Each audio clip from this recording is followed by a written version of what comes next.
Hello, everyone, and welcome back to another episode here at the Damage Report. Today is a Tuesday, and the fun things about Tuesdays and Thursdays here at the Damage Report is that you never know who's gonna be on the show with me. We have this awesome roster of people from all different areas of media and journalism, politics, all that. We got a very exciting guest for you today, joined once again on the Damage Report by Wosny Lambre. Wosny, how's it going? I'm good. How's everything going, my brother? I've been, as good as, it could be worse. It has been worse. Absolutely. It will be worse in the future. Anyway, we're very lucky to have you.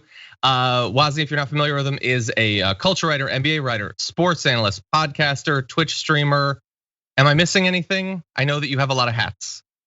No, it's just, that's just my West Indian nature to have 20 different jobs, Rent is always due on the first, everybody. So you got to stay conscious of that at all times. Exactly. You know what? Later on this week, we need to return to that topic because the looming eviction crisis isn't going away. The media hasn't been talking about that much. We're gonna return to that later this week. Anyway, so you raise a good point. Thank you everybody for being here, regardless of what platform you're on. If you're watching on the members app, thank you so much. If you're on Twitch, we like that too. YouTube, how's it going? Thank you for being here. Please hit the like button, share the stream so the people know we're live. And as you're probably aware, we like to get to know what you all are talking about, what concerns you have, if you have any questions, anything like that. So later on in the show, during our breaks, we'll be responding to your super chats, tweets, comments, Twitter stuff, all that. And so feel free to send those in and we will get back to you about that. Through the course of the 90 minutes that we have for TDR now, we're gonna be talking about a hell of a lot. Starting off with a deep dive, necessarily, regrettably, into the backlash on critical race theory. We've got Marjorie Greene apologizing for things that she said. We'll see if she has earned forgiveness. We've got a bit of Obama. We got Reality Winner being released from prison. We got crack versus cocaine sentencing. We got a lot of stuff. So hang on to your butts. We're about to launch into this. Wosny, you ready to do this? Yes, sir. Okay, then let's start it off. If you've attended any school board meetings, PTA meetings, anything like that around the country over the past couple of months, there's a chance you've seen something like this. Just because I do not want critical race theory taught to my children in school does not mean that I'm a racist, damn it. Okay, so that she's going through a time. Thank you to the right and to Fox News for making that woman a wreck over critical race theory being taught to her kids in a school that doesn't teach critical race theory to their kids anyway. There's a lot of problems here, and we're gonna hit a few different angles on this. But you need to understand that critical race theory has become this massive thing that right-wing politicians have been talking about, Fox News has been talking about, and because of that, it is rapidly eclipsing, let's see, the need to rig future elections and the demonization of trans youth as the most important issue in right-wing minds. We've got a lot that we're gonna get into on this, but Wosny, what do you make of this nationwide craze against critical race theory? I'm honestly a bit stupefied because I couldn't really tell you what critical race theory is.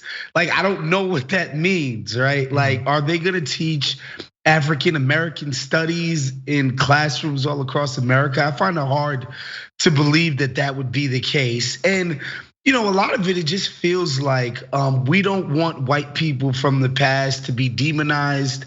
And so, because that demonization will somehow be transferred onto me. I don't get the paranoia, the just honestly, like you said, the craze around the topic of, I guess talking about race in a more frank manner to students across the country. I don't get that. It's strange to me.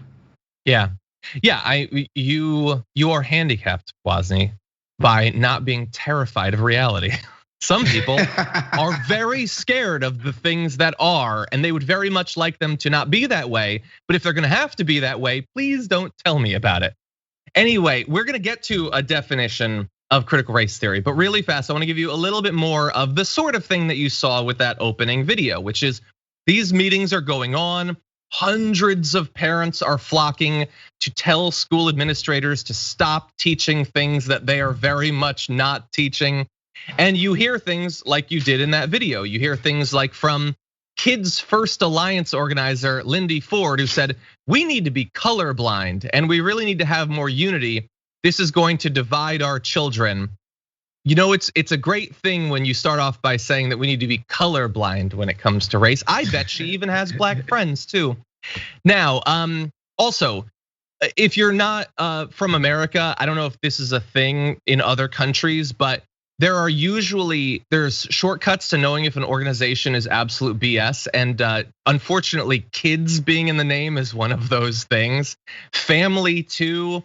If those are in your organization's name, there's a chance you might not be serious about this. But anyway, let's see. We have a demonstrator for one of these meetings, Karen Prey, who said, teach character in school, teach wisdom, don't teach race. That's racism. Wait, so some things are racism, apparently. You think the teaching of this is racist. Can we teach about that? Because you say it's racism. Shouldn't people know about this? This is apparently really serious.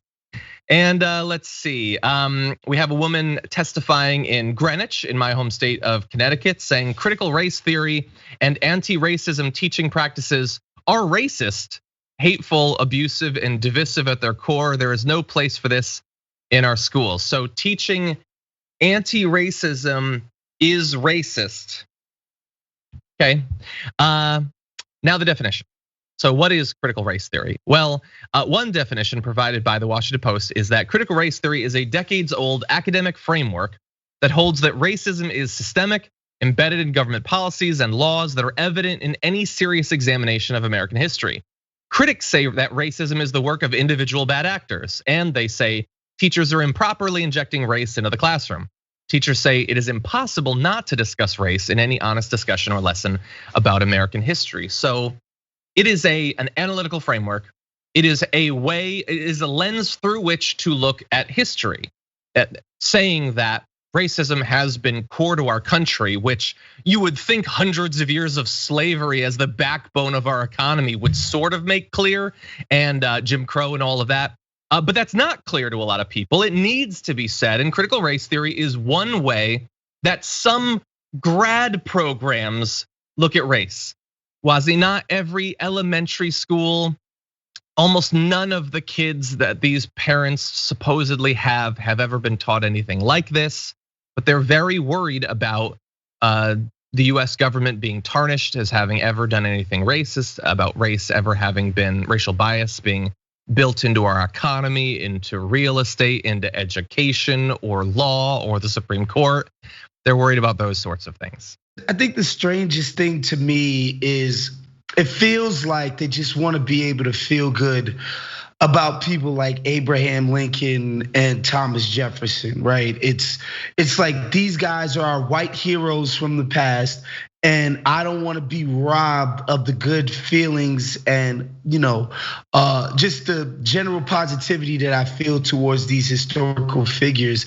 And it's funny to me because I'm like, what do you really have to do or in common with even Abraham Lincoln, random white person in Nebraska? Like, your parents, your forefathers probably came from Ellis Island, from Ireland somewhere, or name any other European country. They have no relation to these guys in any meaningful way. So I don't know. I don't get the sort of temptation to want to hold on to these guys as part of your core identity as an American. And I also don't understand why we can't just say people made mistakes in the past, and we're not gonna do the same thing. We're just gonna be better at it. Not that those guys are a specific evil or whatever. They made bad choices. We're gonna make better ones.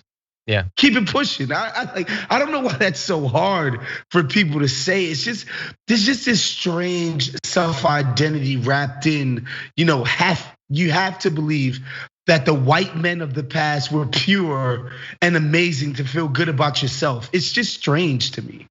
I don't get it. All these parents say, how could you tell my kid that their original sin was that they're white, it'll ruin and we have to protect them. So here's the thing. I accept all the realities about the massacres, the economic degradation, about Jim Crow and trying to dilute and eliminate political representation for any non-white group. All that, I accept all of that. So why am I still able to be proud of myself and my achievements? Why do I still hold my head? Shouldn't I be ruined by this? We're taught by these crying moms and dads at these meetings. Apparently, it doesn't have to ruin you. Some might say understanding history, having a grasp on reality might actually strengthen you in some way, perhaps psychologically, perhaps emotionally. I don't know. It seems like you should be able to look at the world and get what it actually is. But some disagree.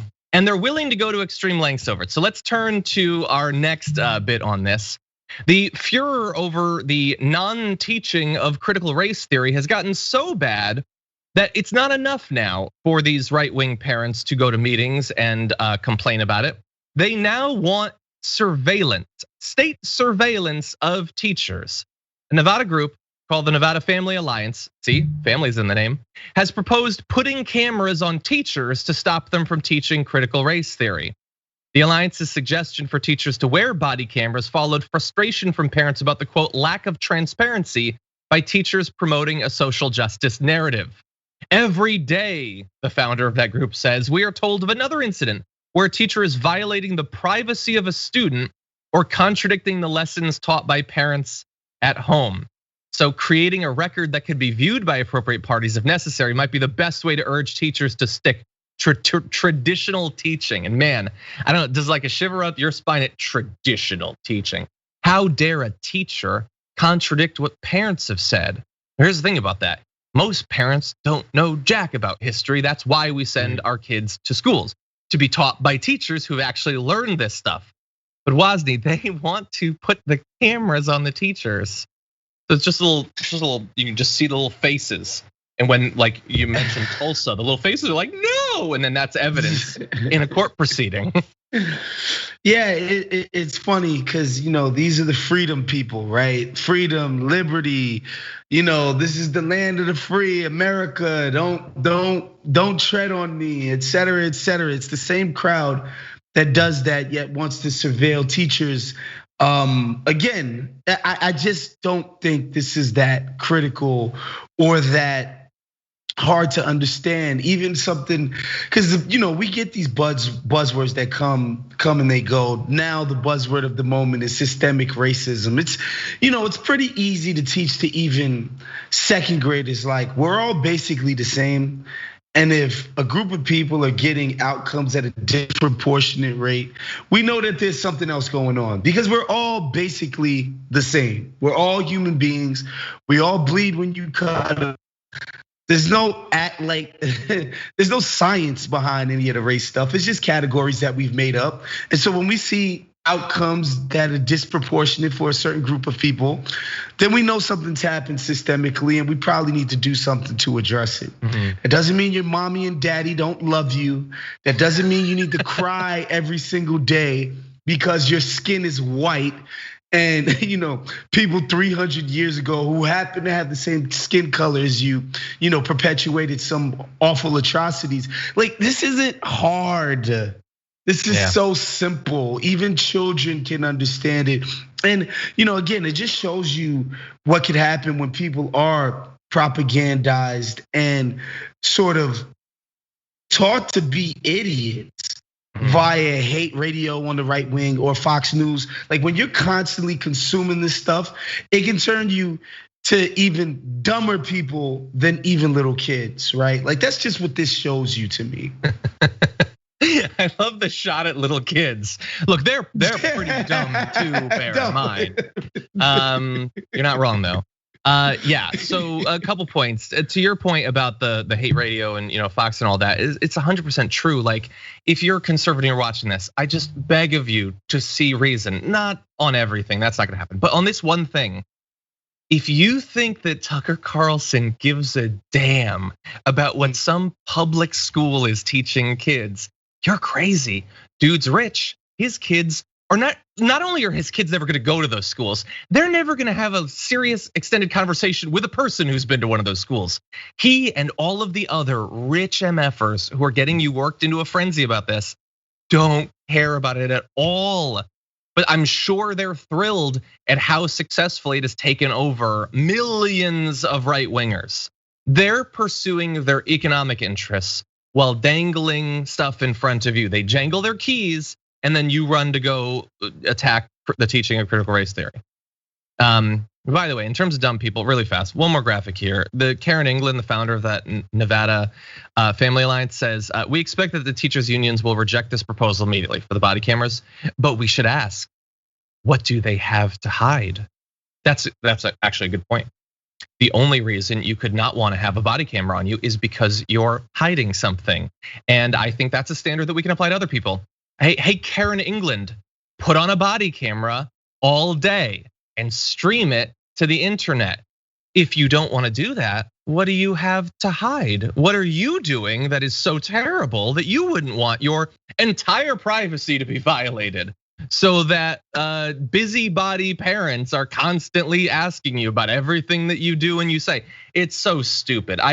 And the thing that bothers me the most is not that it's stupid, but that I'm sure a dumb point like that is just accepted as like such wisdom by these parents that want to control what people learn. Okay, with that, we're gonna take our first break. When we come back, we've got a lot more to get to, including there are at least 2 different congresswomen who are facing censure resolutions in the House for very different reasons. We're gonna break down these 2 cases after this. Okay, so much more news to get to. Before we jump into it though, I do wanna let you know that as every day, we are in week 2 of an awesome 8-week run of Dr. Rashad Richey's show, Indisputable, which is available to watch at youtube.com/indisputable_TYT. And I know what you're thinking, wait, but when? We've made it as simple as possible. Right after the damage report. Damage report goes until the 30-minute mark. We take a little break and then there you go. Indisputable, Dr. Rashad Richey. It's gonna be awesome. He's got Ben Cohen of Ben and Jerry's. Ben Cohen's obviously was a big Bernie Sanders surrogate. Josh Bernstein is a conservative host who he's gonna debate. I don't know exactly what they're gonna talk about, but it's gonna be awesome. And Adrian Lawrence is once again going to be Dr. Rashad Richey's co-host. So it's gonna be an awesome show. You're not gonna wanna miss it. And with that, let's jump back into the news.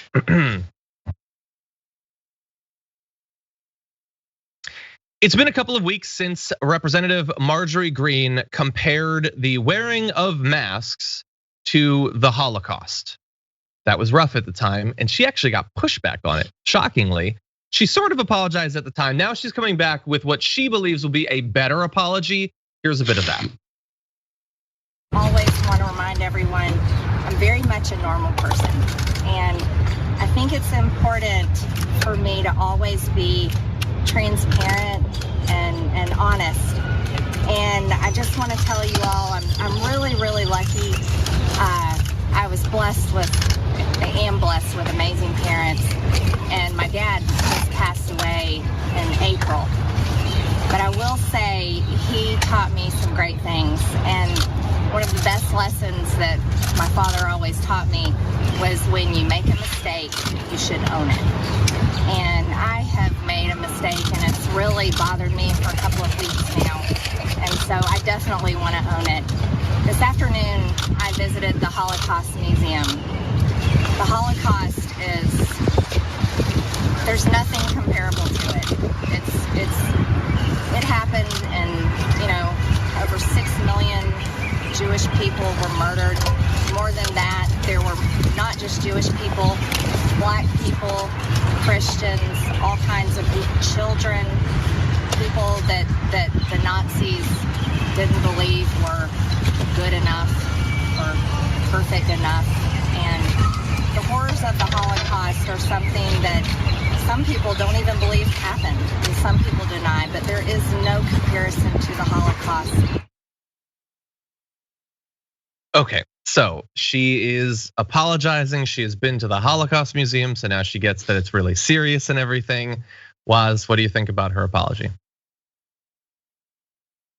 I guess, at least she's apologizing for something that she did that was clearly just out of line and more than anything, just idiotic, and it speaks to very directly to our current moment. I think, especially those on the other side, they hear things coming from quote unquote our side, John, that they think is our extreme, right? Like abolish the police. Right, like they're like that's an extreme rhetorical frame.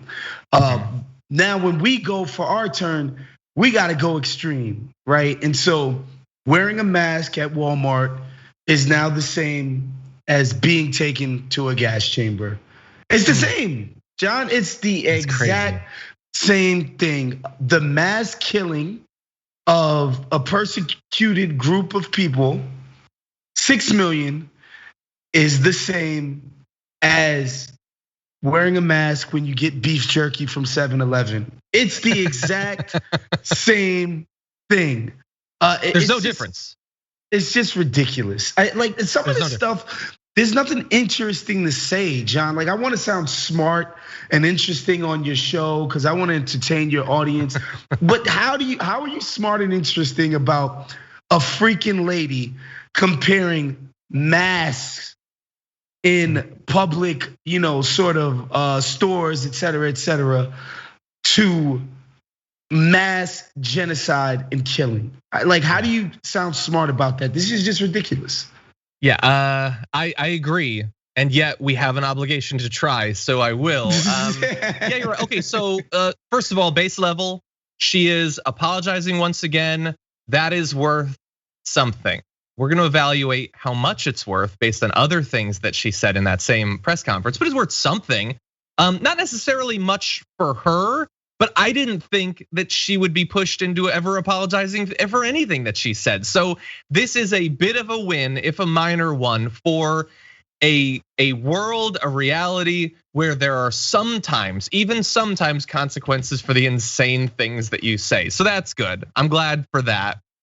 That said, there's a few issues. So first off, if you have to start your statement with, I'm a normal person, are you though? Normal people don't talk like that, and you just did. Second of all, okay, so I get why in vague terms, she thought going to the Holocaust Museum and then talking about it would be a good idea. Because when you say something that shows ignorance about a group, sometimes you'll sit down with people from the group or an expert or something like that. The thing is, not for the Holocaust. Everybody knows that that's really bad. Going to the Holocaust Museum is a great idea to learn more, not to learn that it's bad though. It's like I'm walking in the door, wonder what this is about. No, you're supposed to already get the core idea and then extra layers of detail will be then wrapped about that. And I would also say, I question how much she really learned there. Because while she did say a couple of good things, like for instance, she mentioned 6 million people have been killed. She mentioned that it wasn't just Jewish individuals, but that also a number of other different groups were targeted as well. When you then say they did it because they thought those people weren't good enough, are you a child?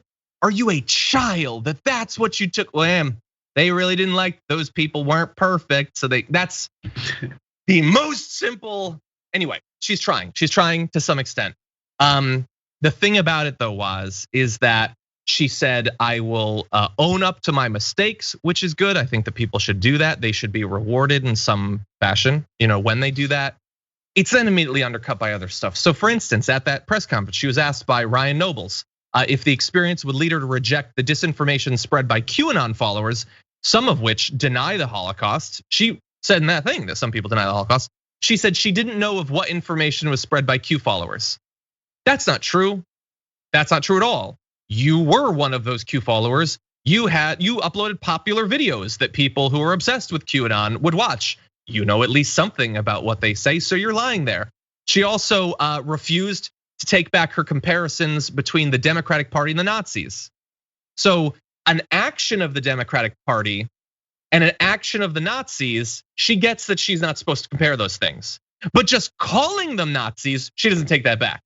So the Holocaust is like nothing else. There can be no comparisons, But the people who did the Holocaust, oh no, compare away. No, totally, the Democrats are the Nazis at that point. She also refused to denounce Trump for saying that some of the people marching at Charlottesville were very fine people who are literal Nazis. So Woz, how much has she actually learned if she's not willing to take back those things? Look, I hate to be a cynic here, but I don't think this apology was genuine. I don't know if I'm, going off on a limb there by suggesting that Marjorie Taylor Greene probably already knew that it was unconscionable to compare mask wearing to the Holocaust. Yeah, so I'm not surprised that her apology was bumbling and didn't seem genuine. That doesn't surprise me.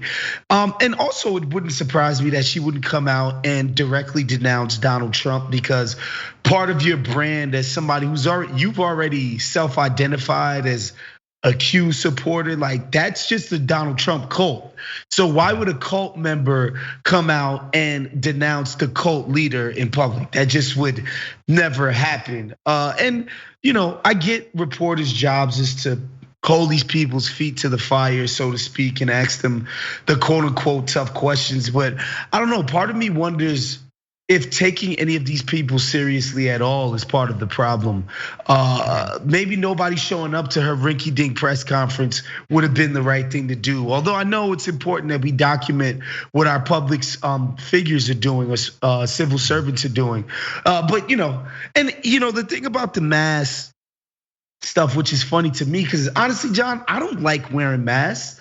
But like, if I'm at Ross's getting new underwear and the policy is to wear a mask, it's like, it's not a big deal to walk around that store for 15 minutes with a mask on, right? Yeah. Like, I just don't get it. Like when you don't have to, you just don't do it, right? And when you do, you suffer. You suffer for the brief moments that you walk through a restaurant, or you walk through some Target, or you do what, it's just the strangest things, right? I remember when they used to call us snowflakes, because we had the nerve to be offended by stuff like racism and sexism and homophobia. Now these fools can't wear masks for 30 seconds without crying about it. It's incredible to watch. Oh, and we're gonna have, so they cry about it. They also sometimes attack people. So we'll have that a little bit later on too. Really fast, you mentioned homophobia there. Someone pointed out in the YouTube chat, and I hope I didn't just miss it. She was listing the groups that the Nazis were hunting down and murdering by the millions. Did she mention the LGBTQ community? Because they were totally targeting the LGBTQ. It's weird.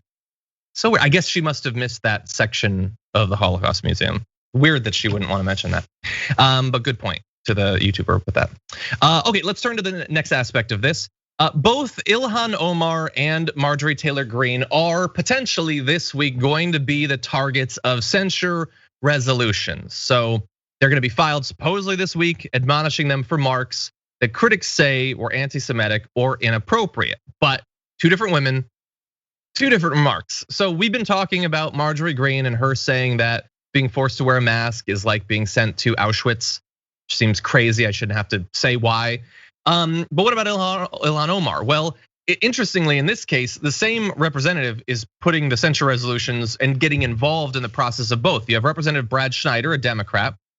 Tomorrow, supposedly, he's gonna have his resolution condemning and censuring Marjorie Greene. But separately, last week, we talked about this letter.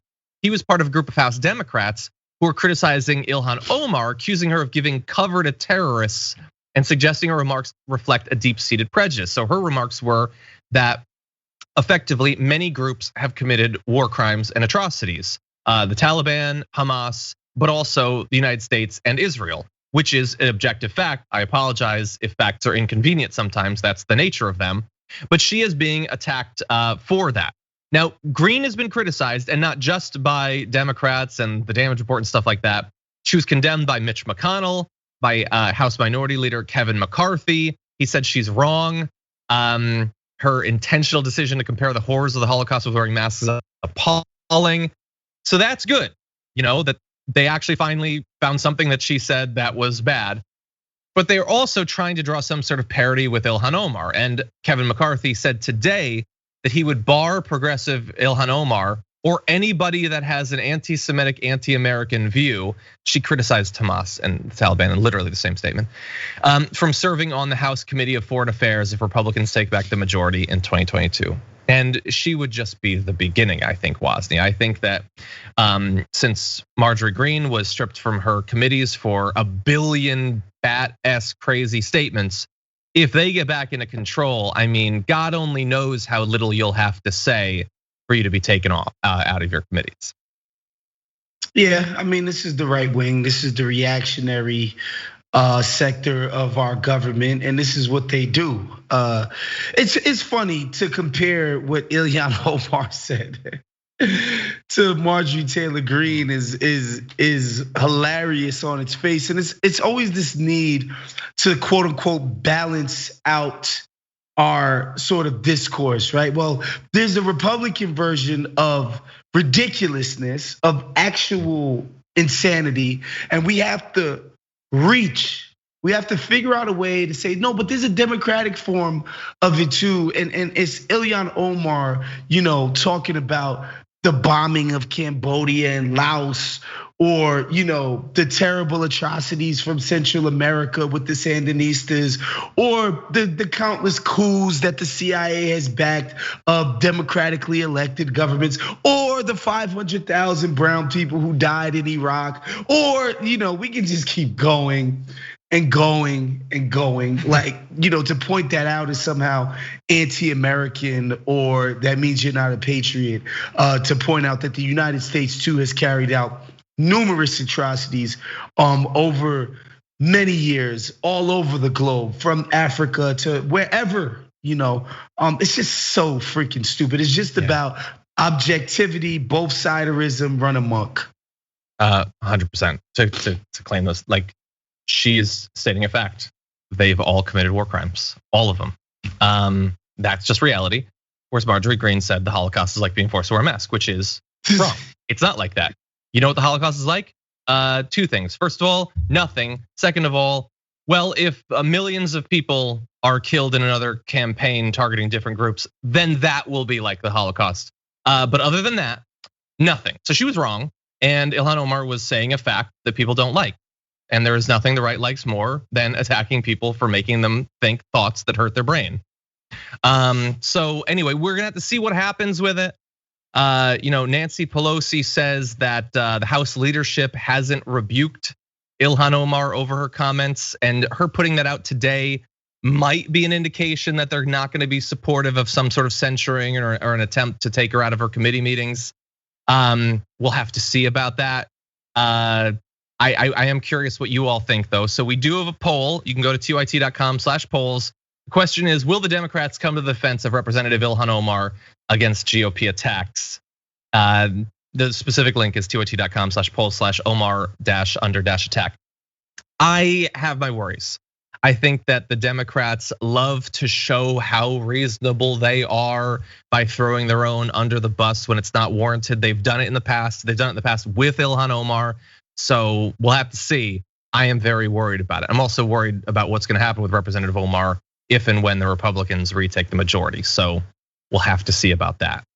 Now, we're gonna take the second break of the show. When we come back, things have gotten bad in this country. We're gonna give you just a brief bit of what former President Barack Obama thinks and would have predicted would happen. So we'll have that for you, a fun little interview. And then Whistleblower Reality Winner has been released from prison. So we've got those coming for you after this. Okay, let's jump back into this thing. Looking around the country, politics has gotten pretty rough. People are pretty unreasonable, pretty insane, spread a lot of conspiracy theories. Look, things were not great under Barack Obama. They seem a bit more deranged, at least on social media. So what does he think about this? Did he expect that things would ever get this bad? Well, he sat down with Anderson Cooper, and here's what he had to say. Think it would get this dark? No, I thought that there were enough guardrails institutionally that even after Trump was elected, that you would have the so-called Republican establishment who would say, okay, it's a problem if the White House isn't doesn't seem to be concerned about Russian meddling, or it's a problem if we have a president who's saying that, neo-Nazis marching in Charlottesville, they're good people on both sides. That's a little bit beyond the pale. And the degree to which we did not see that Republican establishment say, hold on, time out, that's not acceptable, that's not who we are, but rather be cowed into accepting it, and then finally culminating in January 6th, where what originally was, oh, don't worry, this isn't going anywhere, we're just letting Trump and others vent. And then suddenly you now have large portions of an elected Congress going along with the falsehood that there were problems with the election. And the leadership of the GOP briefly for one night when they still had this sort of scent of fear in them, going against the president. And then poof, suddenly everybody was back in line. Now.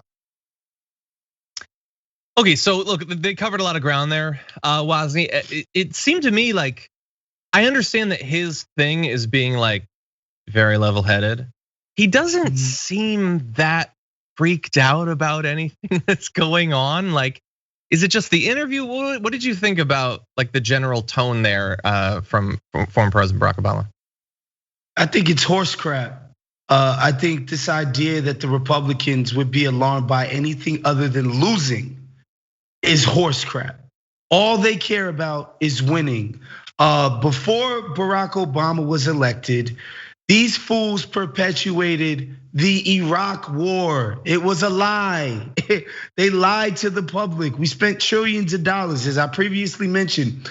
500, and a conservative estimate of 500,000 Iraqis died behind republicanism. This idea that they would just be, oh no, not Donald Trump disrespecting the form of government, not the formalities, and he's not being nice, but we still get to win and pass our tax cuts and deregulate every single industry from Kingdom Come to Timbuktu.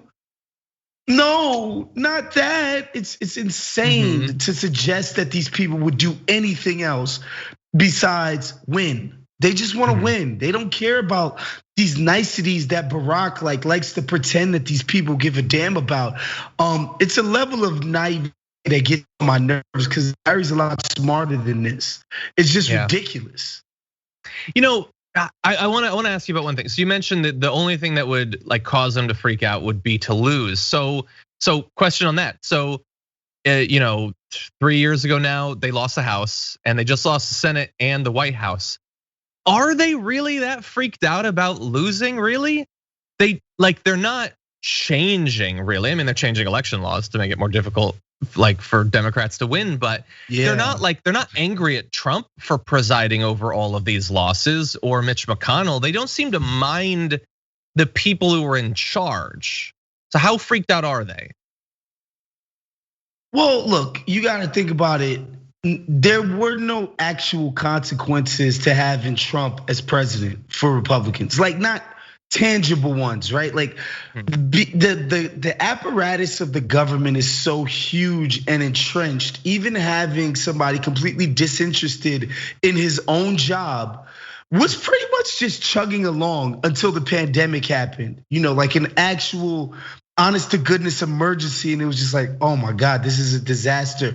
But besides that, like nothing happened, John. Like we just kind of chugged along while this lunatic, ascended to the highest office in all of the world and basically treated it like a summer camp job, right? Like, he did nothing all day, every single day. So if you're Mitch McConnell's like, whatever, we'll eventually come back into power in the Senate because the Dems are at a disadvantage because, again, places like Montana send 2 senators, just like our state, our home state, California. They understand their advantages and they know they can just sit tight, be patient, and do the only thing they care about doing, packing the courts with conservative judges Cutting taxes on corporations and uber rich people and deregulating the hell out of everything. Everything else is like, who cares? Yeah, who cares? I wouldn't be that angry about not being in charge necessarily. I mean, they got the tax cuts. They got a bunch of deregulation. They took over the courts. So the only thing in that case, and so there are two reasons why they might still be freaked out. Which is one, if there were a ton of crises facing their base that they just wanted to fix and now they can't because they're not in charge, but they don't care about any of that. I listed all their goals. Woz listed all their goals. The courts, deregulation, taxes, that's about it. The other would be if they were really worried that the Democrats were gonna reverse all that. Well, then you'd wanna be in power because you don't wanna lose all that stuff that you did. They don't seem like they're super worried about that. I mean, they talk about Biden as if he's some sort of like Maoist or something like that, but they don't seem worried enough to, for instance, try a different electoral strategy. So, yeah, I think John, about like something like tax cuts, it's like those trillions and billions of dollars, they're already in those companies' bank accounts. It's not coming back out. Right, yeah, totally.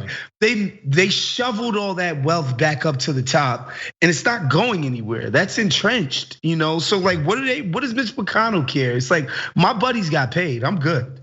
That is a very good point. Fairly indisputable. Actually, no. Now that we're talking about indisputable, before we go on to our last story, probably the first hour, indisputable is going to be coming up in about 40 minutes. YouTube.com/indisputable TYT. Dr. Rashad Ritchie is going to be on with Ben Cohen, who we've been lucky enough to have on the show a number of times. Adrian Lawrence as well. He's going to have a debate with a conservative host, Josh Bernstein. So you're not going to want to miss that. 2:30 p.m. Eastern time, 11:30 a.m. Pacific time. It's going to be awesome. And I want to remind you, we are in the middle of our generally once a year membership drive, the Be the Change campaign. TYT over the years, even long before I joined, has fought for a lot. And the reason they've been as successful as they've been, with Cenk starting things like Wolfpack and helping to found the Justice Democrats, and try to change the conversation about candidates like Bernie early on, and covering things like, covering like Ferguson, covering what happened with Trayvon Martin earlier than the mainstream media, is because you members have always been there to help keep us stable. So if you appreciate what we do, if you value it and know that we're gonna need it going forward, you can go to tyt.com/change to become a member. If you're already a member, thank you. That's it. I just wanted to say thank you.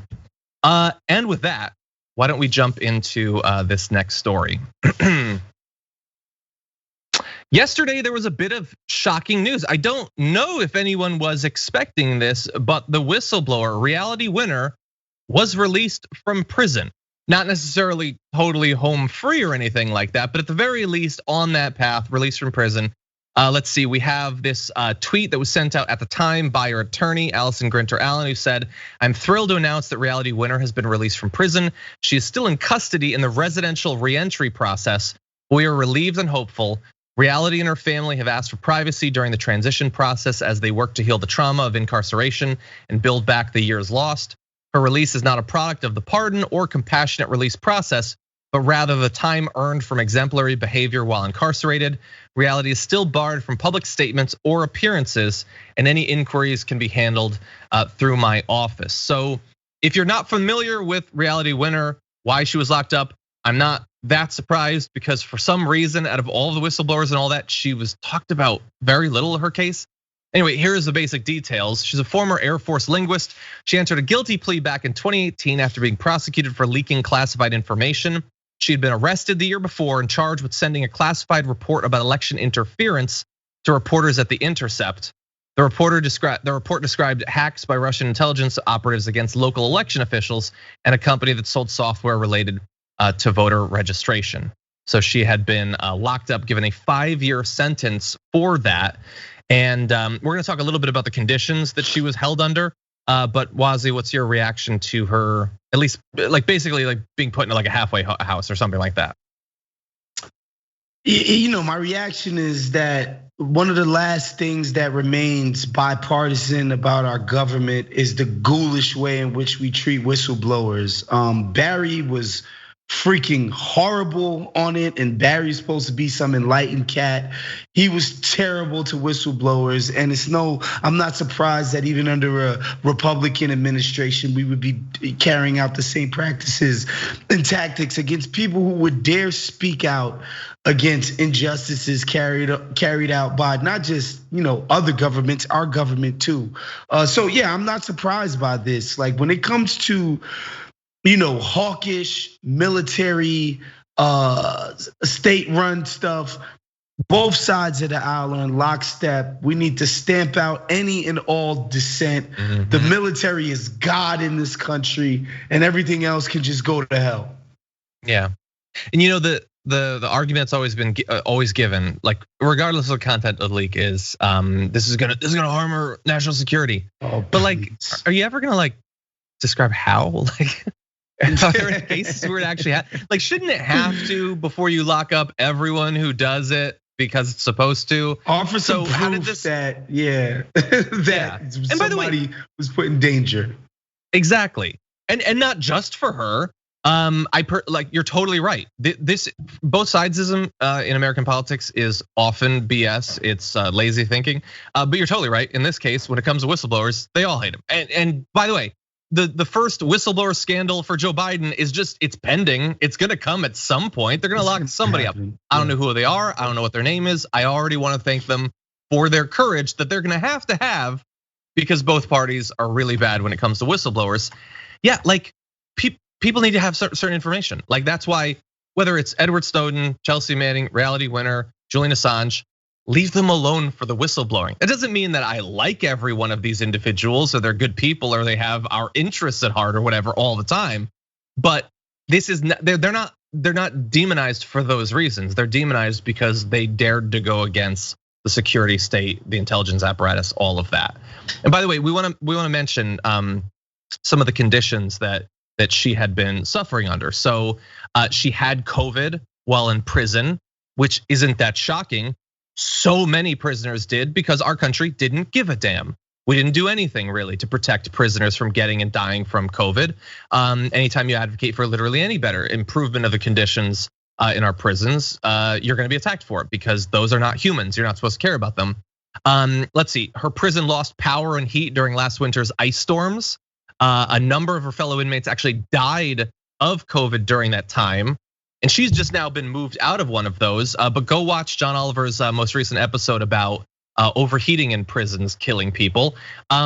She very likely would have been subject to that had she been kept in, and now all of the other prisoners still will. So the conditions that these whistleblowers are held in are absolutely devastating. They shouldn't be suffering any consequences, certainly not the consequences that they are. So good that thanks to her good behavior, she at least got out to some extent. I don't know if she'll ever talk about the experience or anything, but I'm glad that she at least is not in prison anymore. Any further thoughts? Yeah, I mean, we gotta talk about just the awful conditions that people live under in the American prison system more often, honestly. Even practices like solitary confinement, where they keep people in for years in what they call 23-in-1. You're locked in your room for 23 hours a day. You get 1 hour for recreation. You have no human contact.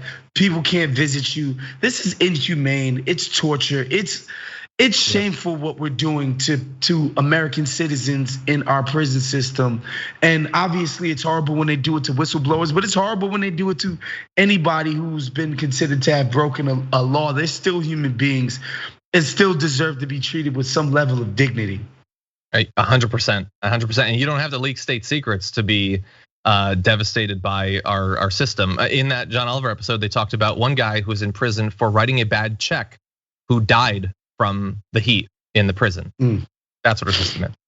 Unfortunately, that's all the time we have for this story, but thank you if you've been watching on the linear platform. But if you're on Twitch or YouTube, there's a lot more coming. So we are gonna take a short break. When we come back, we've got, let's see, Supreme Court ruling. It's pretty big one, and more besides. We've got that coming up for you after this. Hello, everyone, and welcome back to the last third of the Damage Report. Very glad to have the slightly extended runtime for you so we can cover more stories. And we're about to do that. Before we jump into it though, Let me read just a few members' comments, including this is a literal members' comment from Squirrel Nut Mafia, who says, "Judge not a person by the color of their skin, but rather judge them by what snacks they bring to game night." Guess that's true. Woz, what snack are you bringing to game night?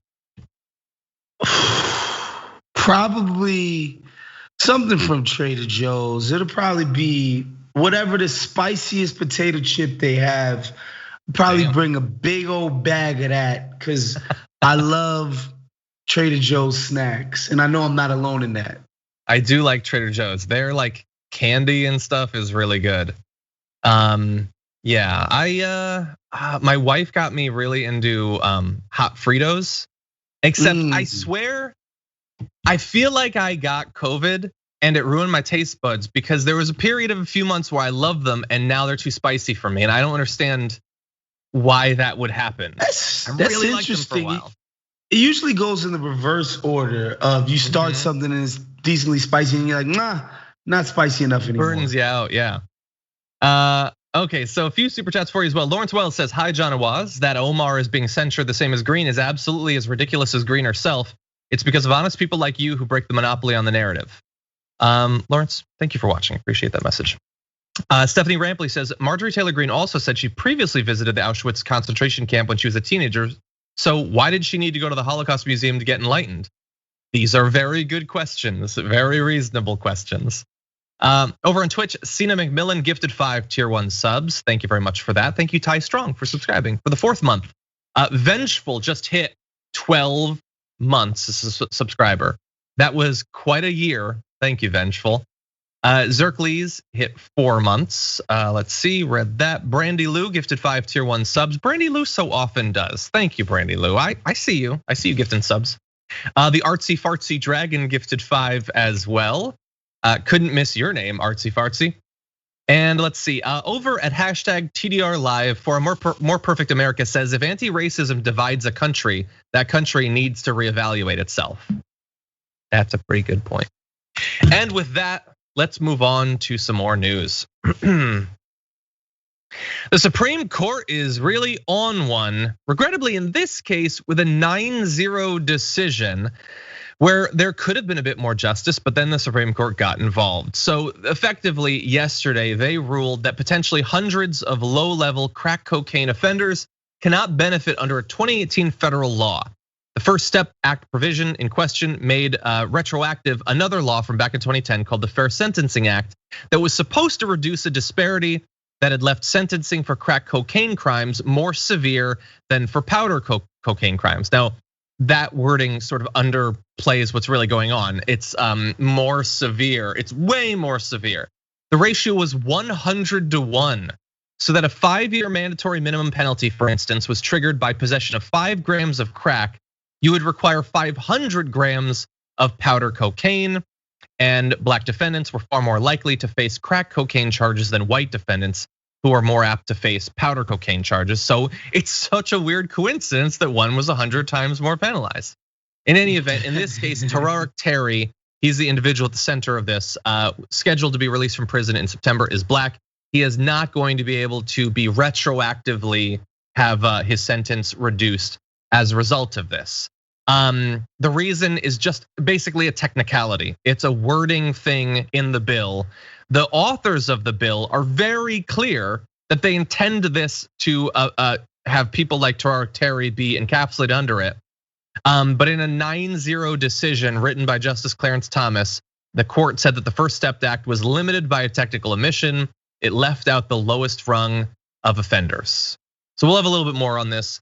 But they specifically passed a bill in a US government that never passes anything, basically. Trump signed it. This is actually bipartisan to try to take away some of this disparity. Not totally, they were just reducing the disparity. And now it's not going to apply to those people. And the Supreme Court is unanimous in that. Yeah, the idea that we would stop beating the crap out of black people systemically, it seems to be a really tough pill for the system to swallow, collectively, right? These laws were pretty freaking racist at the time. I think in real time, people understood that they were specifically targeting black people, specifically crack, because that drug was synonymous with black people and urban decay, et cetera, right? So at the time, it was obvious that we were coming up with mandatory minimums and this quote unquote war that we were fighting on substances. It was obvious that it was targeted towards black people and the communities that they live in. And we've seen the consequences that those laws have wrought. And even just the smallest attempt to scale it back is met with resistance, and it's annoying, hilarious, sad, terrible, all of those things at the same time when you consider the current conversation that we're having about the opioid epidemic and who that's specifically affecting, and how we look at that as, these people are victims, they need help. Addiction is a disease. We need to take care of them. We see the fervor with which we attack that problem, and we still can't get over the dumb stuff that we did around the crack era. Yeah, you're totally right. Even, and you're right that it's like the system sort of like lashing back out. Like some of the systems seemed to have finally evolved. They wanted to change this, and here's the thing that bothers me about this story is that. You might watch this, especially maybe if you're not from America, and think, oh, well then what's the problem? They just fix the language. Not so fast with that. So just because they passed it and Trump signed it and it seemed bipartisan, in theory, you should be able to knock this thing out in 20 minutes. Have a little bill that just modifies the wording a little bit, make it consistent with what the Supreme Court expects it to say for it to count for this lowest level of offenders. That's not the way the US government works at all. It's gonna be another 20-year campaign of activists, and God forbid if we don't get a Kardashian to bring this to the White House for it to actually work. This should be the easiest fix ever.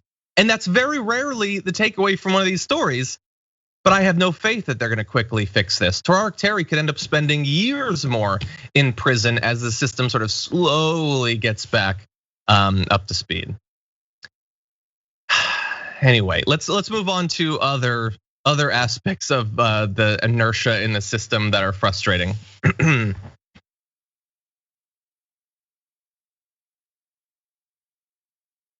we go. Nice. Thanks. We've been trying to put pressure on Kyrsten Sinema to get her to change her position on getting rid of the filibuster so that bills like the For the People Act can actually be passed.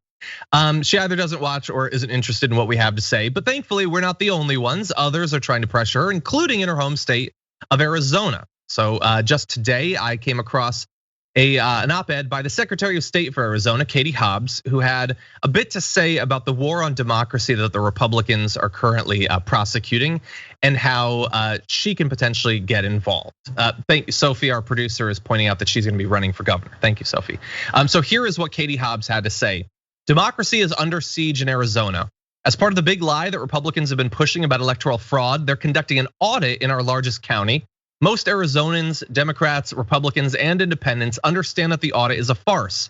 But Republicans aren't just protesting the results of our most recent presidential election. They are laying the groundwork to steal the next one. This twisted logic has propelled voter suppression laws across the country in Arkansas, Florida, Georgia, Iowa, Montana, and other states. So look, if you've been watching this channel, you know this. We've been talking about this ad nauseum. Something needs to be done. And in theory, something like the For the People Act could do quite a bit to actually help out. The thing is, right now, it doesn't seem like that's gonna pass for two reasons. First of all, the Republicans would just veto it, or they would filibuster it, effectively vetoing it. And even if they weren't to do that, as of right now, Senator Joe Manchin hasn't even signed on to it. But first things first, with the filibuster. So Katie Hobbs says the For the People Act is in jeopardy because 50 Republican senators and several Democratic ones are not taking the steps needed to pass it. Democrats, including Joe Manchin of West Virginia and Kyrsten Sinema of Arizona, either do not support the bill or refuse to touch the filibuster, an arcane Senate rule that has often been used to block voting rights in order to bring the bill to a vote. Sinema and I serve the same state. We both know that if we do nothing now, Arizonans' access to the ballot will be stripped away by the Republican legislators. If Republicans want to make the right to vote a partisan issue, that's their problem. I know, and I believe the US senators know too, that access to the ballot isn't a red or blue policy, but a basic American value. I mostly disagree with that last point. It clearly has become a very partisan issue, but I agree with her that something needs to be done. And she closes saying, I am taking what steps I can to fight back on a local level, but I cannot succeed without help from Congress. Please act decisively and pass the For the People Act. We are running out of time.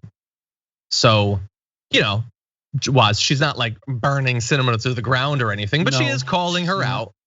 What are your thoughts? I mean, yeah, I wish she would burn it to the ground. Not literally, obviously, we peace, love, and happiness over here. But you know what I mean? Rhetorically, I would love to see her come after this woman because, again, we talked about when the Republicans know what they want, they go after it and they get it.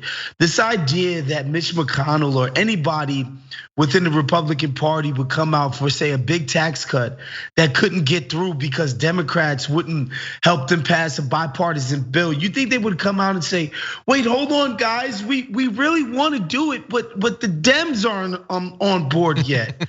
We got to get the Dems on board because bipartisanship is everything. Like, we need Nancy and the whole Democratic Party to be on board with our bills because bipartisanship is more important than everything else. No, you've never heard them say that or do that. When they want something, they get it done with or without the Democrats. Like this idea that this woman is giving countless press conferences at this point to talk about the sanctity of the filibuster and working together, reaching across the aisle. Show me the proof. Just show me the proof that bipartisanship is what Americans love and want more than anything. It's insanity. Exactly. Yeah, and another form of the insanity I think is like politicians above all are supposed to be ambitious and pragmatic. Like they're supposed to care about their power. Like we all understand that, but in multiple ways they're not doing that. Like Joe Manchin is pursuing a political strategy that will almost certainly result in him being in the minority in the Senate in a couple of years. Now, we've previously talked about why I think he doesn't especially care about that, and I think that remains. But like he still in theory wants to be in the Senate, and you would think Kyrsten Sinema would as well. So Kyrsten Sinema is maintaining a filibuster that is going to result in the For the People Act not being passed. And that is going to substantively lower the chance that she gets reelected to that seat. Like they're changing laws in Arizona to make it hard for Democrats to vote, to make it easier to overturn elections. How does she not get that if she does win, and it's not a blowout, like if it's a squeaker, then they're not just gonna audit her election and some future Republican governor of Arizona isn't going to overturn it and decide, I'm just gonna appoint who I want. Like, I hope that it never comes to that. But it certainly seems plausible and much more plausible as Arizona Republicans continue to decimate voting rights there. Like I don't get why they aren't scared about what is going to happen to their own careers if they don't do something about the laws that we're seeing being passed around the country. She must have it on good authority that if she plays ball, she's safe. I don't know. This woman's political instincts seem to be pretty crap. That you wouldn't want to put your name on stuff that's highly popular around the country just makes no sense. And I think part of it is just like, if they do get rid of the filibuster, that would mean that they would have to work. Yeah, they would have to do their jobs, they would have to actually govern. There would be no excuses. When you're Joe Manchin, you like being in a minority. You're not expected to do anything. We don't have any power. We can't pass anything. You just get to show up to work, pass the time, eat your free lunch, and do what you do, right? That seems pretty obvious to me that this dude has absolutely no interest in governing this country. I bet that free lunch is pretty good. Yeah, I would assume so too. Yeah. Well, it looks like our poll results are in. So we asked you, will the Democrats actually stand up for Ilhan Omar? Will they defend her? So let's bring those up and see what y'all thought. So, sometimes they're close, usually not. So, will the Democrats come to the defense of Representative Ilhan Omar against GOP attacks? Looks like about a little bit less than 13% of you thought that they would. Get near towards over 87% think that they won't. And look, so thank you to everybody who went and voted at tyt.com/polls. There's other polls up there if you want to have your voice heard. They read them on the main show and all that. That said, someone pointed out the wording maybe is a little bit off, but in a subtle way. The attacks aren't just coming from the Republicans, like Democrats signed on to that letter too. But that said, we still want to know if they're going to defend her. And so thank you to everybody who got involved with that poll. Now that said, I think that we have time for one more topic. So this is kind of a doozy, but let's jump into it. Earlier this year, as we started to emerge from the pandemic, there were a number of very high-profile instances of mass violence with guns. These mass shootings became common once again after about a year of not really having them. Now, I don't think that they're really making news in the same way as they were earlier in this year, but that does not mean that they've stopped. And there have been a lot of horrible mass shootings, just for instance, over the past weekend. So let's run through a bit of the gun violence that we're seeing. At least 4 major US cities were reeling from an onslaught of mass shootings that left 38 people wounded and 6 dead. And it's spread across the country. In Chicago, a woman was killed and 9 others were wounded when 2 men opened fire on a group standing on a sidewalk in the Chatham neighborhood on the city's south side. In the South Georgia city of Savannah, police said 1 man was killed and 7 other people were wounded in a mass shooting Friday evening. 2 of the wounded were children, an 18-month-old and a 13-year-old. About 4 hours later, over in Austin's downtown entertainment district, I think it might have actually been on 6th Street, a shooting left 1 dead, 13 people wounded, and another in critical condition. And by the way, if you look at overall, the Gun Violence Archive, an online site that tracks shootings across the country, reports that there have been 270 mass shootings so far this year. This is, they define it as any incident in which 4 or more people are shot. So, I mean, it was pretty much all over, and that's just the weekend, Woz. So we had this like brief reprieve from gun violence, but it really seems like it's coming back. Yeah, and you often do see a spike in violence across the country in the summer months because people are just outside, nothing to do, and it's hot. And so that's just something that generally happens. And yeah, I'm not surprised that while people were inside, they managed not to shoot each other as much last year, right?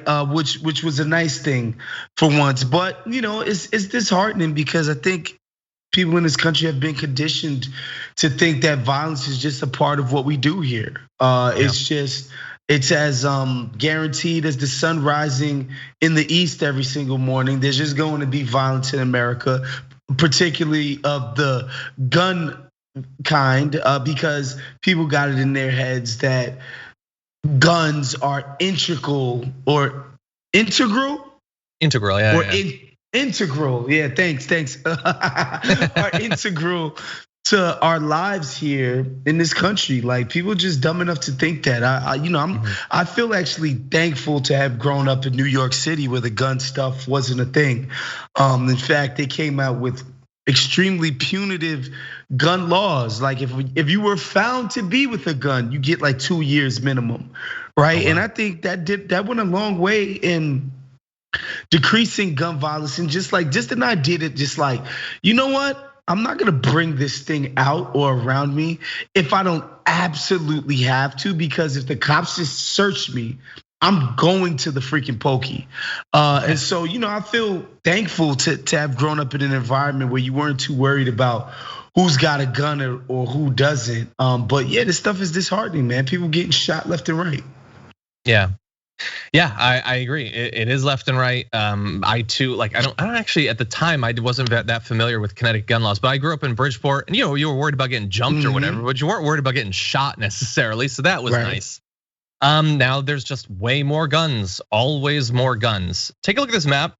This is number of gun deaths over just the first part of this year or whatever. It is all over. Like, and look, I don't necessarily know what like all the solutions are or what would work fastest, but I do know this. I don't think that more guns is a solution. I'm like willing to bet all of the few dollars that I have that the issue isn't that not enough people are packing guns. I think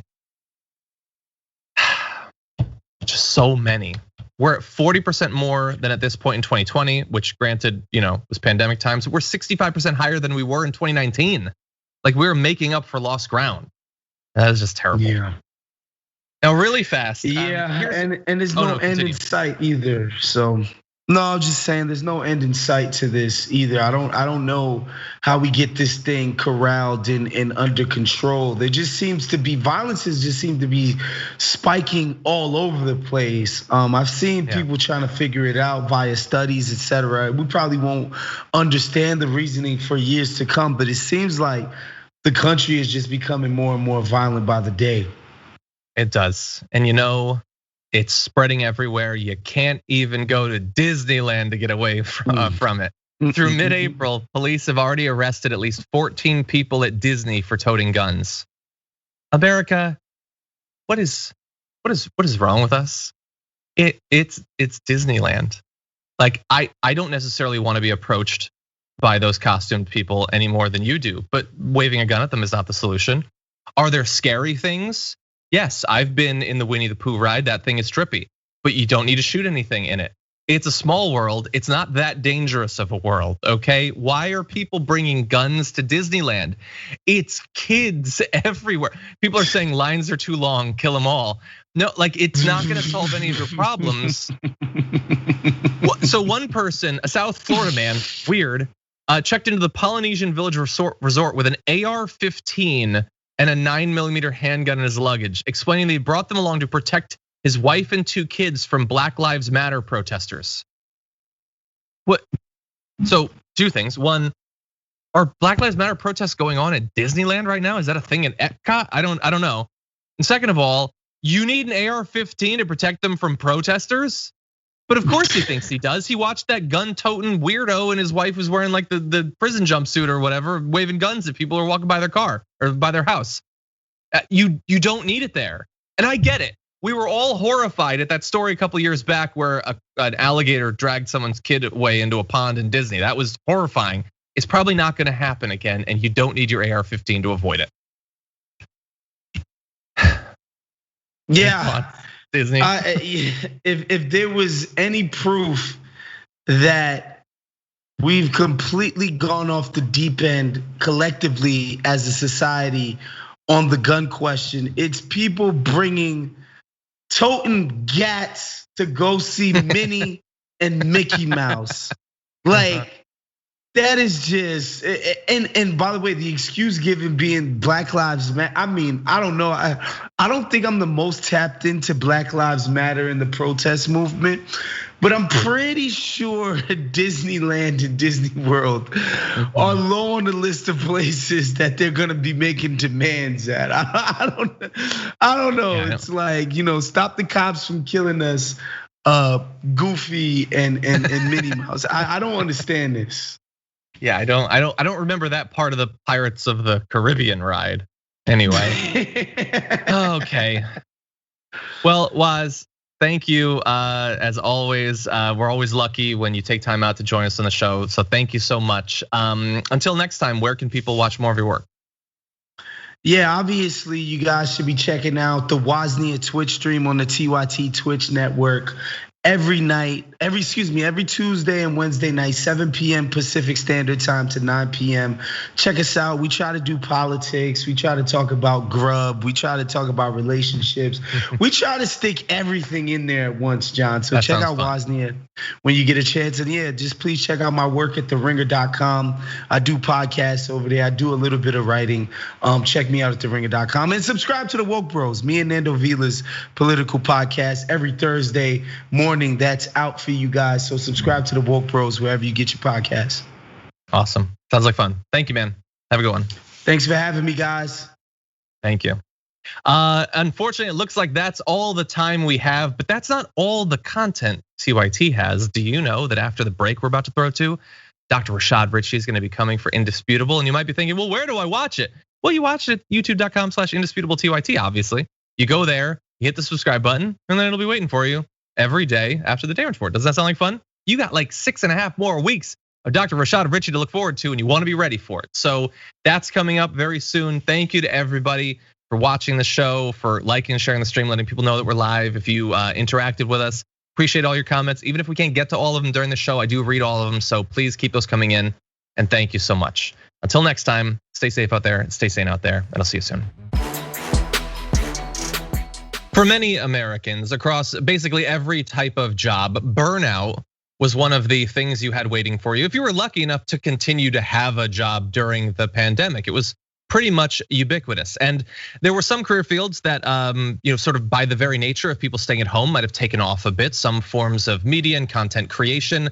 But those people too found that the pandemic was tough times, that the trends that we were already seeing before we entered into 2020 were only exacerbated by it. Joining us now to break this down after producing some amazing research on this, we have a technology reporter for the New York Times, Taylor Lorenz. Welcome to the Damage Report. Thanks for having me. Very glad to have you here. So I read your piece in the New York Times about young creators on things like TikTok and Instagram. What made you want to look into burnout in these fields?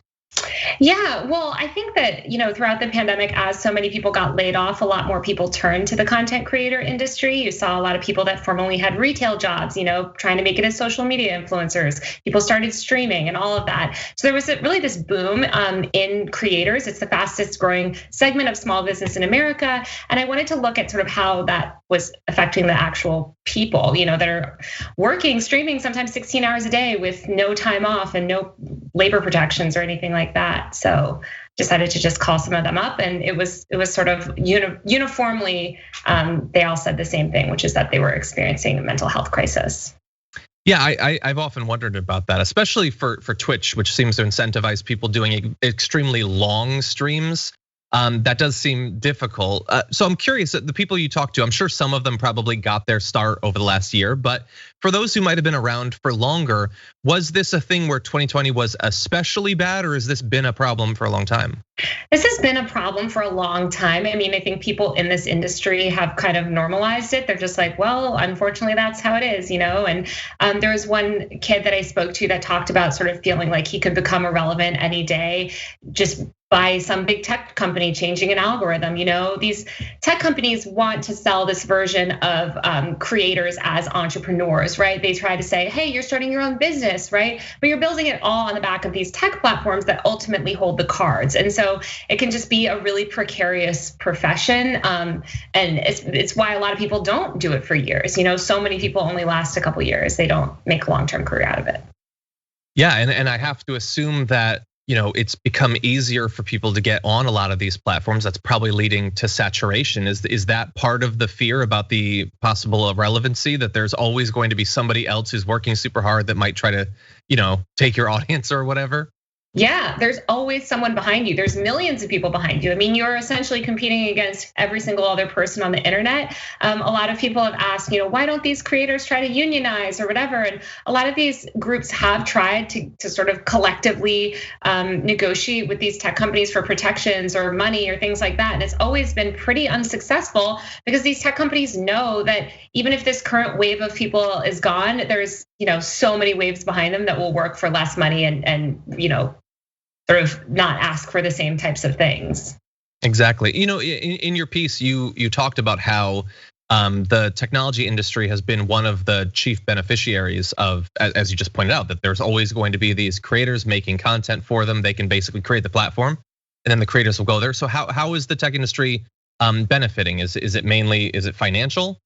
Oh yeah, I mean the tech industry just continues to rake in money from all of these people. They like I was saying, they sort of try to say, oh well, you're getting this independence, you're building your business on here, but they're taking, they're using the content that you create that belongs to them. They are monetizing basically the engagement that these content creators are generating, and ultimately these content creators are putting money in Mark Zuckerberg's pocket, right? Or the head of TikTok's pocket, because the people that own the tech companies are the ones that are really cashing in.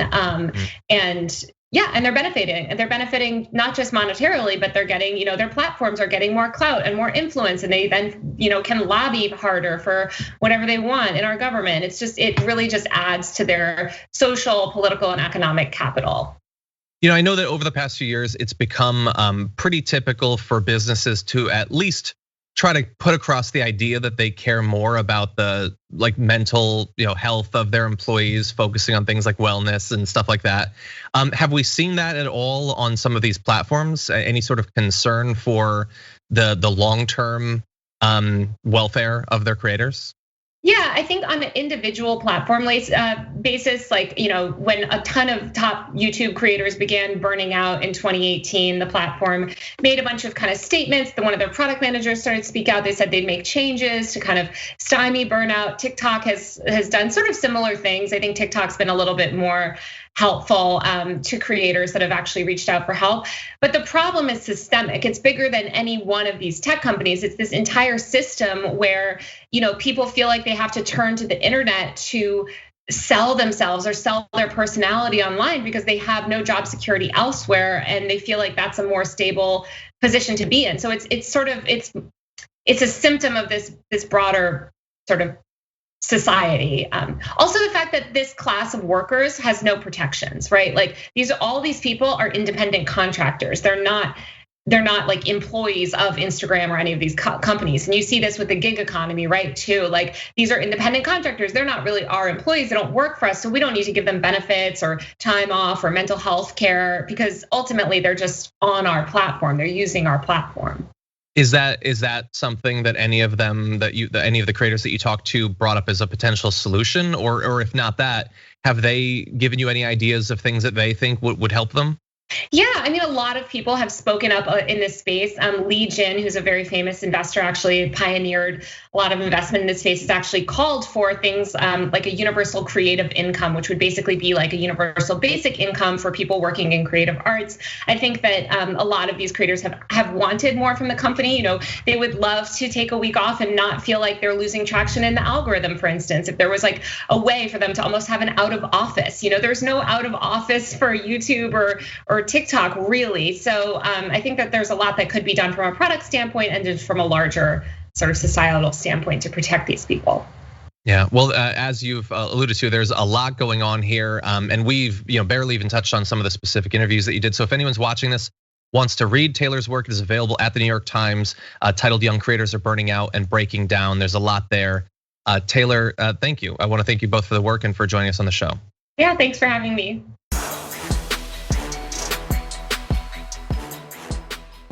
Thanks for listening to the full episode of The Damage Report. Support our work, listen ad-free, access members-only bonus content, and more by subscribing to Apple Podcasts at apple.co/TYT. I'm your host, John Adarola. I'll see you soon.